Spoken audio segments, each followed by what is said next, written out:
Le besoin de transformation structurelle capable de réduire la pauvreté reste au centre des discussions de ce 24e sommet de l'Union africaine qui a pour thème Année de l'autonomisation des femmes et développement de l'Afrique pour la concrétisation de l'agenda 2063. Africa 2063, prôné et défendu par Nkosazana Dlamini Zuma, présidente de la Commission de l'Union africaine, a pour objectif de faire de l'Afrique le plus grand pôle de développement du monde sur les 50 prochaines années.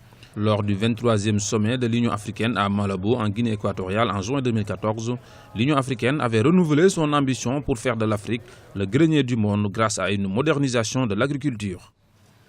En tant que commission, nous disons que cette année, nous ferons tout ce qui est en notre pouvoir pour remettre l'agriculture sur la voie du développement. Pour y arriver, il faudra améliorer nos capacités en ressources humaines et technologiques. Il faudra aussi encourager la recherche pour augmenter la production.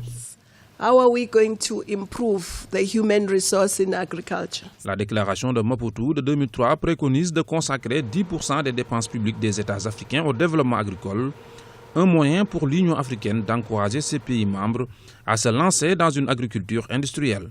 12 ans après, qu'en est-il de cet objectif? Les dépenses des pays africains en faveur de l'agriculture se sont, à quelques exceptions près, situées en dessous de l'objectif de 10% fixé par le programme détaillé pour le développement de l'agriculture africaine. L'histoire nous enseigne que les pays qui ont réussi à arracher leur population à la pauvreté y sont parvenus grâce à une révolution agricole faisant appel à une amélioration systématique de la production. Cette politique agricole est en étroite ligne avec le projet Africa 2063 prôné par l'Union africaine.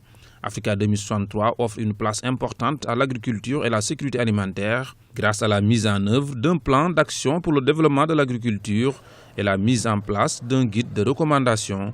Les États sont désormais encadrés dans leur politique agricole.